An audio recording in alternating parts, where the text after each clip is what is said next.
Hello, I'm J.D. King, International Director of World Revival Network of Ministries, and I'm sitting here with some of my friends and colleagues. Got Alan Goke, Jim Weedman, Aaron Lage, and we all work on varying levels and at different occasions in World Revival Network office, working with pastors, evangelists, prayer leaders, and others that are serving in the church. And we get an opportunity occasionally to sit around and talk a little bit about the things we've been learning from Pastor Steve Gray.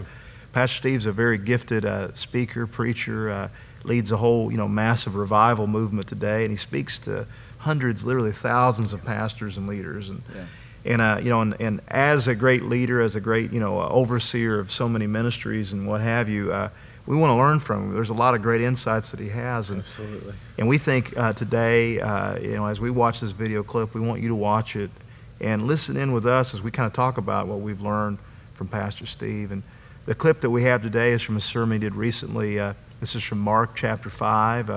It's a story of Jesus interacting with Jairus. He's this temple official, some type of priest, if you will. And there's some great insights and observations that Pastor Steve makes about it, this particular passage. So I want you to watch it with us, and let's talk about it here just after the clip. But Jesus comes in, and one of the synagogue rulers comes up to him and falls at his feet and pleads earnestly for him to go and lay hands on his daughter. His daughter's sick. There's a lot of information in there about that, but you can pick up on it. If a synagogue ruler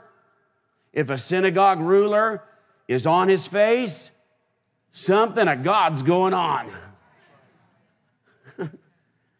That'd be like, Bishop of the West Side of the Kansas City Immaculate Diocese man came here and fell on his face and said, "Pray for my daughter. She's sick." And we'd go, "Hey, this guy means it. He means it. He's got his robe all tangled around his ankles and everything, and his collar looks like that. This guy means it. He's desperate." So in other words, we know this synagogue ruler was breaking out of his position for something more important. But you see, that's a problem we have in religion, isn't it? We have people who know, listen very carefully, we have people in the pulpits of America and on the boards and on denominations of America. They know what needs to be done. They know what needs to be said. They know how to fix this problem, but their position is more important to them than your life. Therefore, they will not respond in a way that gets somebody healed. But this guy, it happens to be his own daughter, and so because it's his own daughter, he responds in a way that's going to get her healed and save her life. So even though his position would say, this isn't what a synagogue ruler does. Well, a synagogue ruler doesn't even go to Jesus and humble himself and fall on his face and plead earnestly. You can imagine the rest of the synagogue leaders and what they're thinking about this. They don't like it. They don't want to see that synagogue ruler. He's got his nice robe on. There he is down on the ground, rolling around in it. Come on. Have some dignity. Take some pride in yourself. And suddenly we realize now we know why so few people really get touched by the power of God, because that's what we're dealing with. We're not dealing with the need. We're not dealing with the hurt. We're not dealing with doing what's right. We're dealing with trying to preserve our dignity and our pride and our position. That's what's happening in the pulpits of America. They know what's going on in your life. They know what's hurting. They know what's happening. They know all about the dysfunction and the divorce and drugs and secret sin and all that. They know, but they're not going to do anything about it. They are maintaining their position and their income. So, for this guy to do it is pretty miraculous. And do you believe, I do, that the fact that he would step out of the natural role that he walks in, and he's down on his face and he's pleading before Jesus and he doesn't care what anybody else says, that speaks loudly that this guy is not doing this because his denomination told him to do it or told him not to do it. His heart told him to do it. His heart, he's actually doing something, being led by his heart. And what direction does God look? It says God looks on the heart. He doesn't look on the hands. He looks on the heart. Today, if you raised your hands, that's good. But if your hands weren't connected to your heart, you might as well just been getting robbed. Stick them up. Your hands are up there, but that doesn't mean you're worshiping. He looks to connect it. When you did your offering today, did you do it from your heart or did you just throw some money in? He looks on the heart. And so here we obviously have a synagogue ruler's heart jumping out of comfort zone, jumping out of how they were raised. And we kind of look at this because, rulers of the synagogue for us nowadays are kind of looked at like they're the bad guys. Jesus is a good guy, and Peter and James and John, they're good guys. Nicodemus, he's in between. And so, but the synagogue rulers, they're kind of the bad guys in our story. And yet, this bad guy is doing what some of you have never yet done. Some of you have yet to jump out of the position of your life.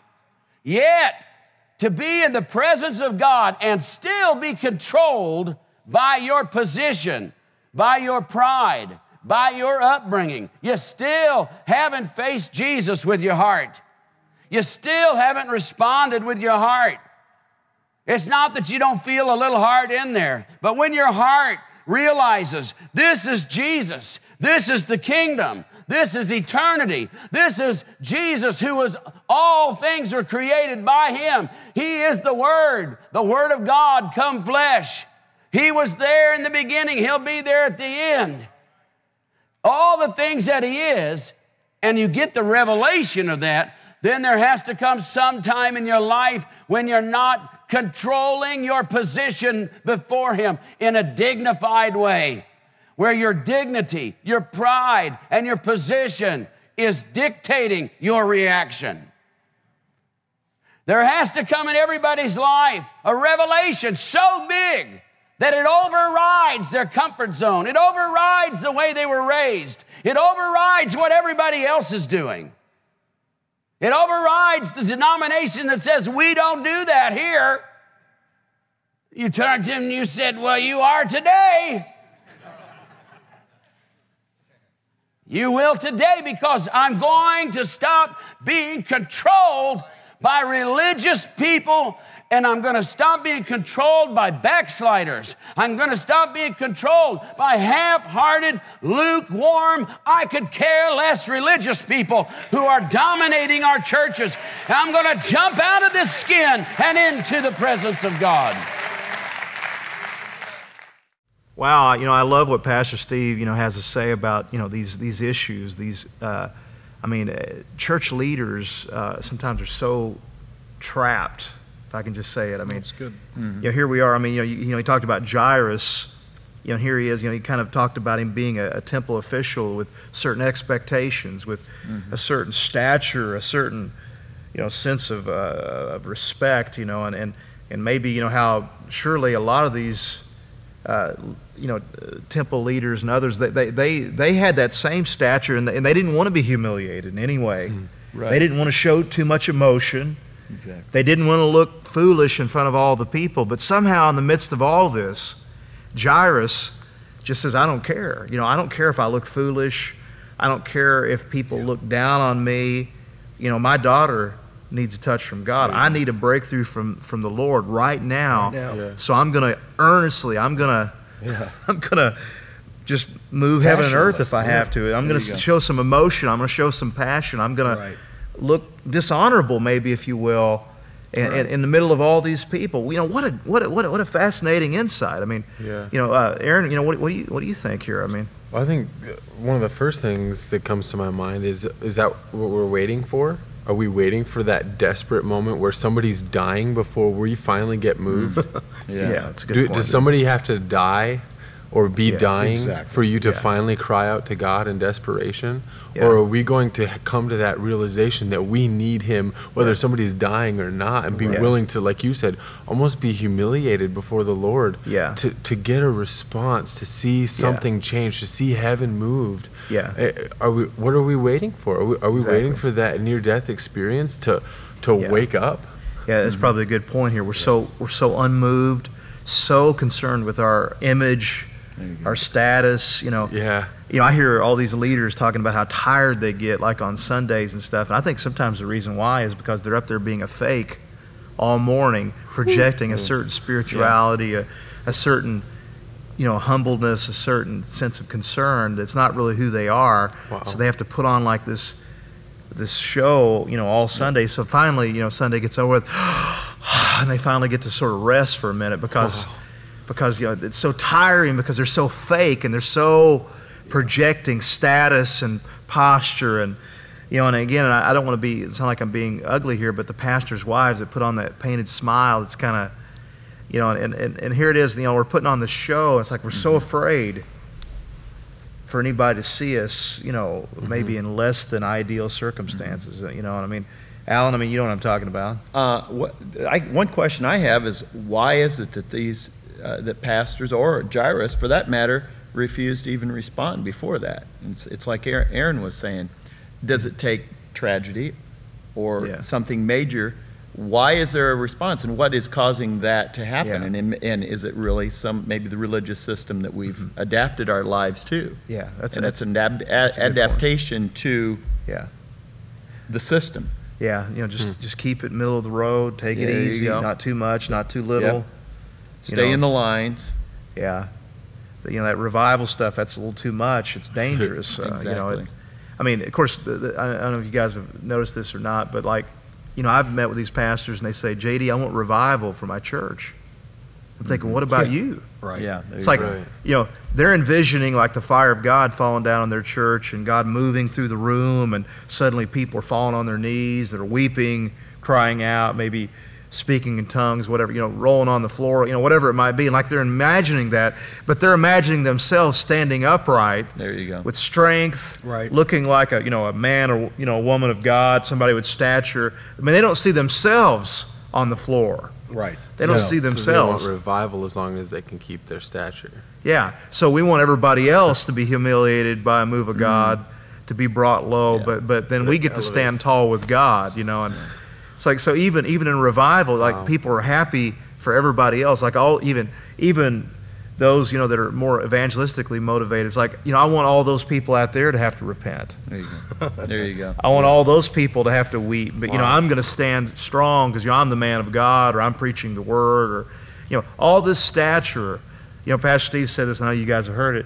People say, what's all this falling in revival? Our people falling down on the floor. And he says, well, what's all this standing? There you go. Why are we standing so tall? Why is our back so straight when God's in the room? But what a great story here, Jairus. And really shame on us, because we've had years, hundreds and thousands of years of examples where it took a humble man to lead the people of God. Yeah. It always took a humble man. It says in the Word that I believe Moses was the most humble man on the earth. Yeah. What a great man, but it took his humility to really lead rightly. Yeah. And people get behind a humble man. Yeah. And that's what I've seen and been able to watch and observe from Pastor Steve for the last 4 years that we've been here, is that man is humble. Yeah. He will go places. Yeah. He'll not expect his people to go anywhere that he won't go himself. Yeah. And that is true with humility also, because I've seen the man, Yeah. he'll go and he'll lead through that abasing spirit, that Yeah. getting low and not making yourself too tall. And people, including myself, I want to get behind a man like that. Yeah. I don't want to get behind a man that's so tall that he can't get underneath the glory of God. Ooh, come on. That's just such a heaviness with that, and really such a danger with that. Yeah. There's no protection in that.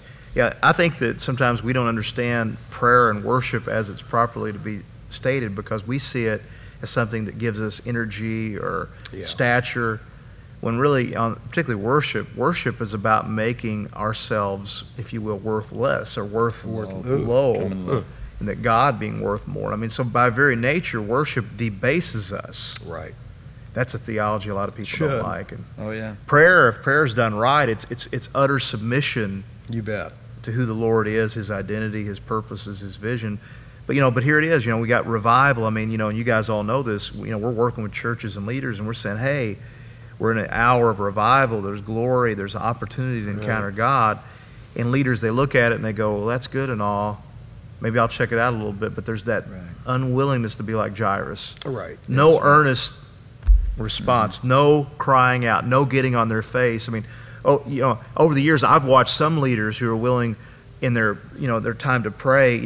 I watched one come running up front and slide across the floor and actually skin their nose where their nose is bleeding because of the way they prayed. I haven't seen that in a long time. Right. You don't where's see that it very earnestness? often. Yeah.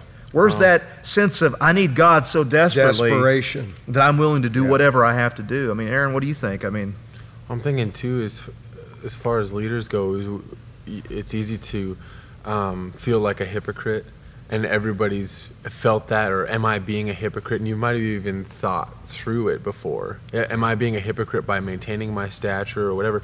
And then you've rationalized it and you said maybe that, well, if I do something different or if I devalue myself, then it'll affect everybody else who's around me. They'll look at me differently and it'll affect how they look at God or something like that. Well, there's also just the practical side of this, that if I devalue myself, then someone else might step up to be a leader.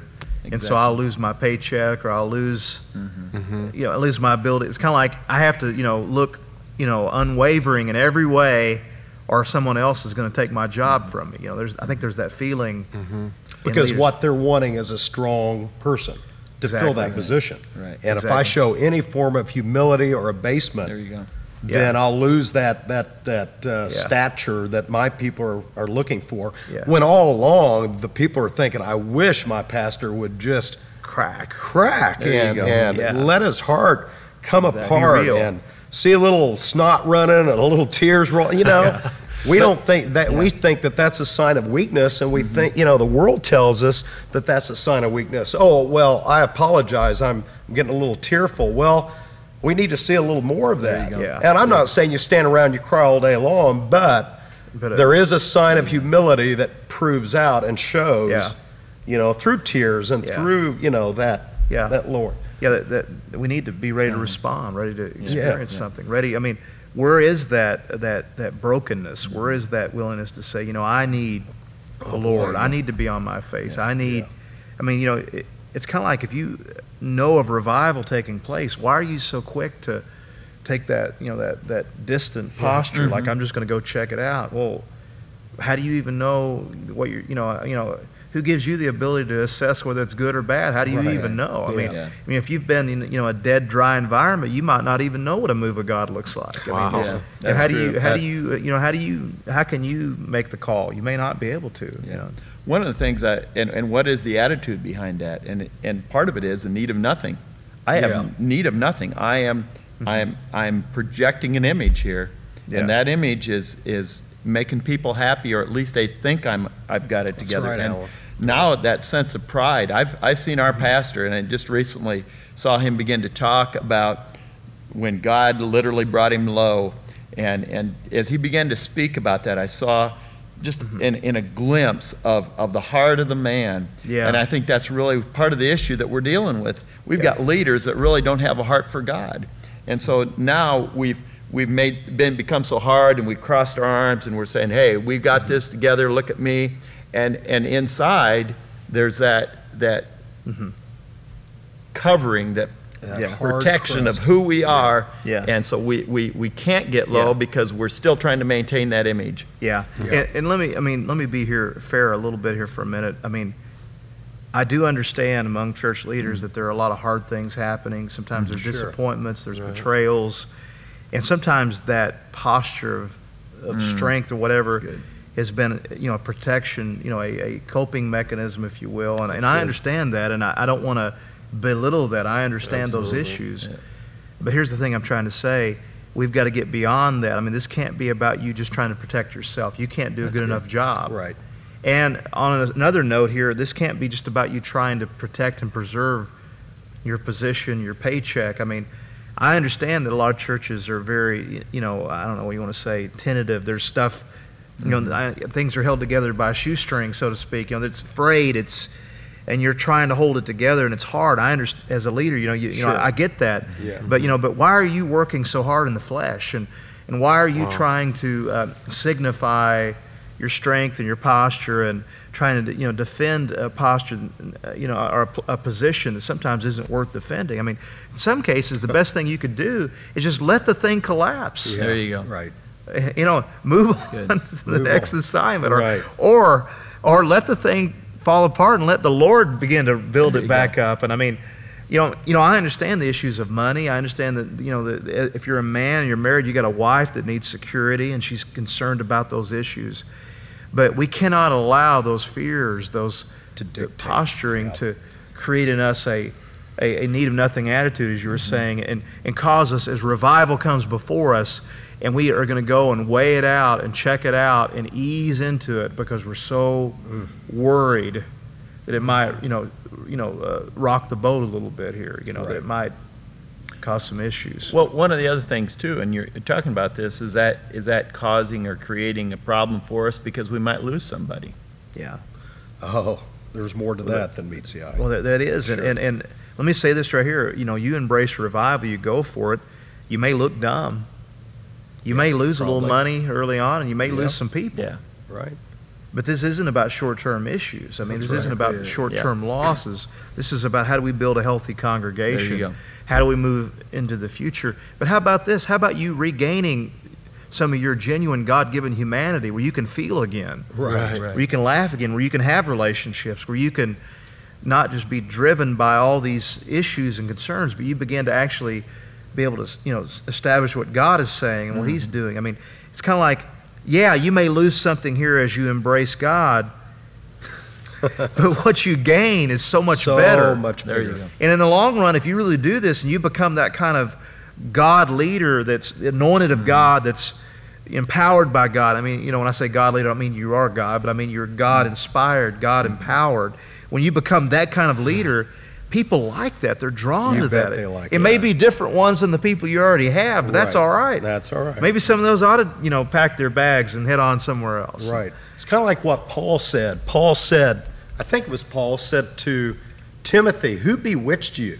Yeah. You started out in the spirit, but now you're trying to work your ministry in the flesh. Yeah. There's not that brokenness I used to see in you, Timothy. Yeah. Who bewitched you? Who Yeah. told you a lie? Yeah. Who, you began in the spirit, you were, working in freedom, your ministry was in freedom, but now for some reason you brought on this yoke of heaviness and religion and stature, position, and There you go. a wait and see attitude, Yeah. all, Yeah. all the time. When it comes to God, why are we going to wait and see? Well, I think one of the points Right. too is whose stature are we actually building here? Is it our stature? Is it the leader's stature? Or is it God's stature? And I think that's, there's a conflict here. If I'm trying to build my own stature, then guess what? God's stature is going to have to step down. And I think part of it is self-image. How do you look at yourself? Well, if you look at yourself as that strong person that's going to lead, and yes, that's important, but you can't lessen who he is. That's right. But here Jairus is, he breaks the protocol. There you go. He did. If this was a religious gathering, everybody'd be sitting there in their three-piece suits with their golden cufflinks and their pompadoured hair, and they're all looking good. You get their wives dressed to the nines. They're on the front row. They're doing their dignified worship stance here, and finally somebody comes running up there and they rip off their cufflinks.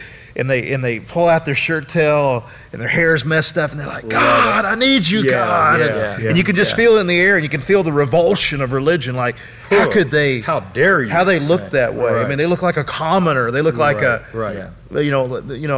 someone with no dignity. Yeah, that's what we need. David, we all know, David, he got out there when they brought in the ark, and he danced his ephod. That's the best He said, hey, I'll be undignified, he told his wife that, you're looking at me, you're looking down on me, hey, you haven't seen nothing yet, honey. I I mean, really I love hope the that Lord. I become more undignified. Yeah, because Yeah, I there you love the go. Lord. I want the Right. Lord. And could it be that this is what's stopping revival in America today? Yeah. That leaders are too driven by maintaining their stature. Stature and posture. And then what happens? You've got this Jairus. If we're taking on this Jairus figure, right? We're saying this is me. This is who we need to be. And I think this is the greatest fear. You fear that in that moment you finally posture yourself that way. You finally disgrace yourself and get humiliated before God. And then what happens? You get interrupted. And Jesus starts going off somewhere else. Right. And that's your fear. You're afraid if you actually make a move towards God and you debase yourself, then nothing might happen. What if nothing happens? And then that's what happened to Jairus. There was a big interruption, and Jesus went off and did something else for a second. Yeah. And you're left there hanging. Yeah.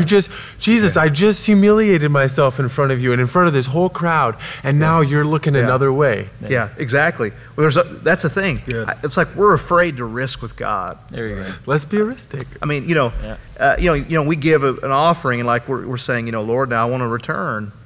And God often does a return, as we're generous. I mean, He returns in so many wonderful ways. But what if He doesn't? Yeah. There you go.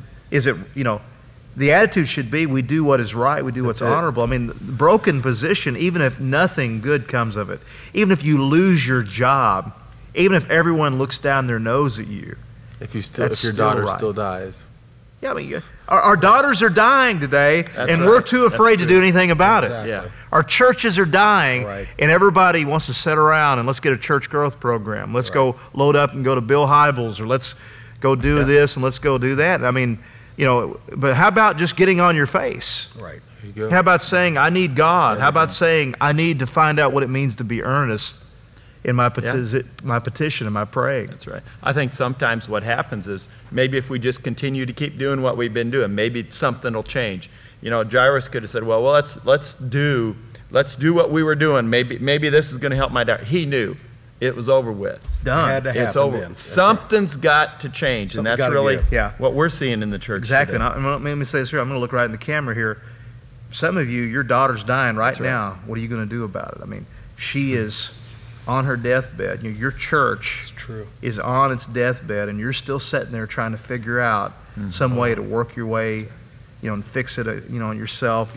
I'm sorry, but you can't go to some conference or buy some book or, do something else. You can't plan your way into rescuing your dying daughter. Yeah. You're going to have to earnestly seek the Lord. You're going to have to get revival. You're going to have to get a deeper move of God in your life. That's really the only answer It's the only for the answer. church today. That's It really is. Yeah. Yeah. So as we're finishing this up here, I just got to say this to you here, that we have got to embrace what it means to be people that seek the Lord earnestly. That's right. Why Truly are you embrace it. standing so tall? Yeah. Why are you standing so tall with everything else that's going on around us? Right. Break the protocol. Break it. Let's embrace and be who we need to be. Yeah.